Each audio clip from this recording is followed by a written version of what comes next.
ஒரு சிச்சுவேஷன் எனக்கும் சொல்லியாச்சு, நம்ம கவிஞருக்கும் சொல்லிட்டாங்க, டைரக்டரும் ப்ரொடியூசரும். அதுக்கு மெட்டு போட்டால் நல்லா இருக்குங்கிற மாதிரி ஒரு அபிப்பிராயம் அங்கே சபையில் வந்தது. நாங்கள்லாம் மெட்டு போடுற அந்த காலத்தில் எல்லாரும் இருப்பாங்க, ஜனத்தொகை இருந்தாலும் இருக்கும், அதெல்லாம் ஒன்றும் இல்லை. அவங்களுக்கு இருக்கா இவங்க இருக்கா நல்லா சொல்ல மாட்டோம், எல்லோரும் கும்பலாக உட்காந்து தான் போடுவோம். ஒரு மெட்டு போட்டார், அந்த சிச்சுவேஷன் எனக்கு தெரியும். நான் என்ன பண்ணேன், மெட்டு கொடுத்தேன். மெட்டு கிழங்க சும்மா இதுக்காக சொல்கிறேன், மெட்டா பாட்டுக்கிறதுக்கு. தானன தனன்னானம் தானன்னா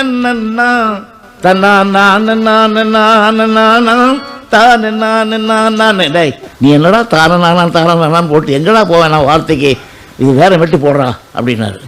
அங்கே இருக்கிறவங்கெல்லாம் ப்ரொடியூசர் வந்து டைரக்டர் வந்து என் முன்னே பார்க்குறாங்க, எப்படியாவது இந்த சந்தத்துக்கே எழுதி வாங்கணும்.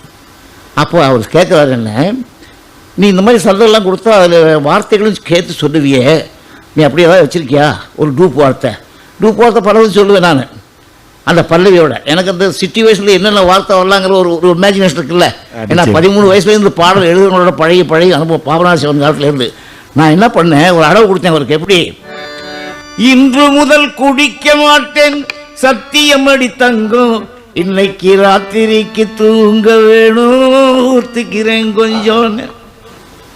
ஆடாடா ஃபர்ஸ்ட் கிளாஸ் பழகிறான்னு பையில கையை போட்டார், இப்படி கொடுக்க வந்தார். ஏன் அதிர்ஷ்டம் 10 ரூபா தான் இருந்தது. பல்லை கொடுத்துட்டான் அவருக்கு.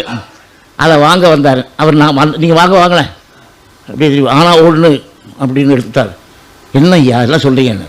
எந்த குடிகாரனும் இன்று முதல்னு சொல்ல மாட்டேன், அதன் அந்த இன்றுங்கிறத நாளைன்னு மாற்றிக்கோ பாடி பாருனார். உடனே நான் நாளை முதல் குடிக்க மாட்டேன் சத்தியமடி தங்கம், இன்னைக்கு ராத்திரிக்கு தூங்க வேணும் ஊத்திக்கிறேன் கொஞ்சம் அப்படின்னு சொன்னோடனே அந்த சரி பணம் கொடுத்துருங்க. முக்கியமான விஷயத்தை நான் தான் மாற்றினேன். நீ இன்று முதல் எவனோ எந்த குடிகாரனும் இன்று முதல் சொல்ல மாட்டான், நாளைக்கு தான் சொல்லுவான், நான் பணம் கிடையாது போடாட்டார். 10 ரூபாய் திருப்பி வச்சுக்கிட்டாரு.